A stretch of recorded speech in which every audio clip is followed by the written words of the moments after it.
Hey you guys, I hope you're having a good week so far. Just wanted to run through a few updates for you that are pretty important. I'm going to go over some feedback and tips from the past few assignments, discussion boards, as well as an exciting internship opportunity, and just some general stuff to keep in mind for this week. So I'm going to go back in time first and talk about the week prior.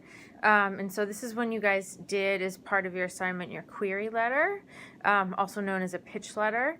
And so this is really important because this is basically the same kind of thing as writing a cover letter to an employer. You're basically saying, oh, hey, can I have a job? So that means you want to make sure that whoever you're addressing is correct, that there aren't any typos or spelling errors or punctuation errors of any kind, and that the length is appropriate. So it's not really long or too short that you don't give enough information.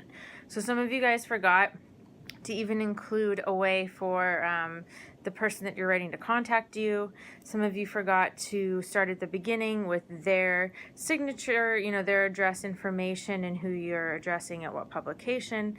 And then some of you guys listed people that you were writing the letter to that no longer work at the publication that you were writing it to. So this is super important because it basically means that all the work that you just did falls completely flat and no one reads it. So before you send out any sort of pitch letter of any kind, what you want to do is make sure that you look that person up that you're going to write to. So you can use LinkedIn, you can just Google them, you can see if they're still at the publication, because as you recall, whenever a print publication especially goes to print, that it's backdated usually by a couple of months that it was put together. So this is just one important thing to keep in mind, that it can be a month or so that has lapsed and that editor-in-chief, or beauty assistant, whoever it is no longer there. So just make sure that you have the correct information for the correct person. So last week's assignment, part 1, you guys were to choose something that you already had in your, that's beauty, skincare, grooming related, and then to write about it in the Glamour format. So it was really nice to see that something that you guys had experience with and was passionate about, that you could really feel the enthusiasm in your writing. So that's awesome. That's always like the ultimate gift as a writer, to be able to write something that you stand behind, that you feel you've experienced, that you'd love to share and even endorse to a certain extent with others. So that's really great. That came across in lots of your features for that particular assignment. So how do you convert information that is intrinsically opinion-based, it's you, or factual-based, which is more part 2, and develop it into the format that is standard, appropriate, expected for a certain publication? So that's really what we were working with this assignment. Is part 1, was the week prior, where you pitched an idea and, in theory, you got the gig. Part 2 was writing for a particular publication with two different experiences that you had with a product or a trend, something of that nature. So that was really, the point of this, is to figure out how to translate something that you've experienced into a format for a magazine like Glamour. And so one thing that you need to pay attention to is the voice that they're writing to. And I know I've said this before, but I noticed in your part 1 that a lot of you guys wrote I. So doesn't necessarily mean this is wrong, but you need to double check to see how a publication phrases, what person they're using for a particular feature or section. So for example, more often than not, magazines use we. I isn't generally used as much, but maybe for the particular circumstance of your section or publication it is. But this is just something that you need to be very, very sure of, okay? Another thing that I noticed is that with the part 2s, a lot of you guys listed pricing, and so that's great, but this also comes down to a style thing. If it's a price that's like a clean $26, you wouldn't write it as $26.00. It's just $26, you just write 26. You forget about the .00. So that's usually a standard styling format. The other thing to keep in mind, so I know there's a little confusion over part 2.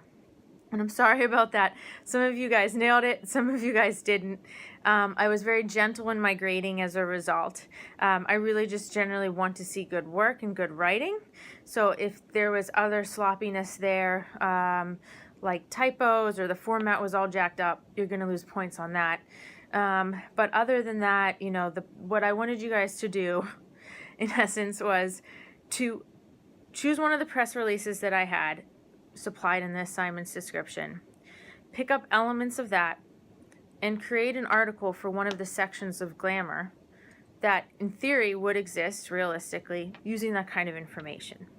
That's it. So it's basically what you would do if you were a writer and you would receive a press release, how you would take that information that you received and you would translate it for your magazine. This happens all the time. This is the biggest source of information that you'll get when you're writing about something. It's the official word from the publication. So it's really important that you understand how to do this.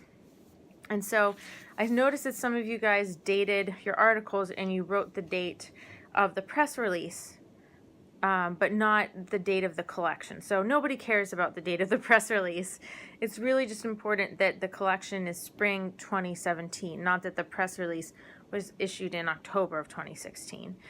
So be sure to adjust your speaking about the spring 2017 collection or whatever it may be. Also, another thing to comment on is you should never ever copy directly from the press release. So some of you guys did this, and it's a big no-no. It's basically the same as plagiarism. And so some of the press releases had a step-by-step guide of how to get a hair look, for example. So even in these examples of which you have a hair look in which it gives you the steps, and let's say you want to share it in a very similar format of a step-by-step, do not, use synonyms, rework the sentences, find ways to make some changes, drop in a quote. Do not just use it verbatim or copy it. Also, it may be more user-friendly if you put it in a different format, which it most likely will be. You need to make it adaptable for your reader, which is the most important end goal, is this content, something that my reader cares about? Can they follow it easily? If not, how can I cut it down, rephrase it, rework it to make it more reader-friendly? Okay, so just keep that in mind, and it's something really important that you guys will always need to do, is to take a press release and convert that information into your own words in a style that works best for the publication. All right, so what else? And then just some of you guys forgot to list who the author was in parts 1 or part 2. So another important piece of information, some magazines list it below the deck, some put it at the bottom, some put just the writer's initials, but just don't forget to have an author probably somewhere, right? Going forward, you guys are going to create a blog as part of your final project. So this week we're getting geared up on thinking about that. Also, a critique piece is going to happen, so we're going to move into that more next week. And so I guess going into this week, I had some questions about e-zines. And so if you are looking for those, a great place to start would be issue.com. So not all of the publications there, some of them can be considered e-zines. They're, digital magazines for the most part. And but you have to just double check, click on them, look around, make sure that they're not also available in print version. And there are some big publications too that also print to issue. So just take a look around. I like to use the example of the magazine, I believe it's called Heaven Has Heels, as a great example of a good e-zine that's fashion related. And then for the discussion board this week, whenever you hyperlink, and don't forget to hyperlink, so that means when you drop in a link, make sure you highlight it. and then you click the little paperclip thing and you drop the hyperlink in. So whenever you do that, step 1, hyperlink. Step 2, make sure that you click for it to open in a new tab or link or window. Super important, because if I am starting to comment on your post and then I see a link that's in your discussion board post and I click on it, it's going to take me to that page over top of the discussion board, and then I'm going to lose all the work that I just typed. So you want to make sure it always opens in a new window. It's a courtesy, and it's something that a lot of online publications do and blogs, so you want to get in the habit of doing that as well. So please do that with your discussion boards this week and going forward. Make sure that when you get to the third part of the question, it's for this week, it's broken into number 3, and there's a question with that, and then A, B, and C, and there's respectively questions with all of those. So be sure with your purpose statement to give us 1 or 2 full sentences describing it as to what you have for your blog. So take time to think about this. And it seems like so far I've been making a lot of comments on your post just to make sure that you have a very clear, precise purpose statement. And some of you guys, I think, may have forgotten what a purpose statement is or what we really went over. So just a refresher, it's in chapter 2 is when we did the purpose statement, and we did some, work and exercises with that. It's 1 to 2 sentences that relate, to stating why a message is being created and what that message hopes to accomplish. So that's it in a nutshell. And then you also, will use words that we've been over before and you've done in your exercises, like, that determine what the purpose is. So words like to inform, to persuade, to reflect, all that kind of stuff. So don't forget about using those keywords that we've worked on in the past as part of your purpose statement for your blog. It's basically like a mission statement that we're working on. We just need to hit the correct points in order to have a thorough, robust one. Don't forget to check back into the discussion board later in the week to see if I or your fellow students have commented on your posts. I've already posted a few, as I mentioned, that you won't want to miss. And I think that's about it for now. Always hit me up before end of day Friday if you have any questions on your assignments. Super glad to help you guys out and get back to you as soon as possible. But do give me the weekends off, because I will not be responding over the weekend, and some time for yourself to reflect and discover and research what you need to do for the assignment. I've noticed generally that the worst work I get are those submitted after 9:30 p.m. on Sundays, because whatever happened, but it seems to be more rushed. So take your time, plot out your week a little better, make sure that you're getting in the assignments on time. No late work is accepted. And last, if you're looking for a winter internship, my friend Bree et al. Is offering an unpaid editorial internship.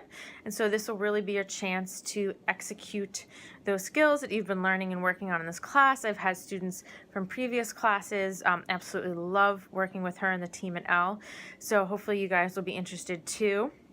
It's attention to detail, accuracy, you'll get to do research, you'll get to do writing. It's really an awesome experience. So you'll email Bree with a cover letter and resume, and I will drop the rest of that information into the post for you. But please apply. It could be an awesome experience, and you're taking fashion writing, so what better way to directly apply the stuff we're working on. So thanks, guys. If you're watching this on Tuesday, don't forget to vote, and talk to you soon. All right, thanks. Bye.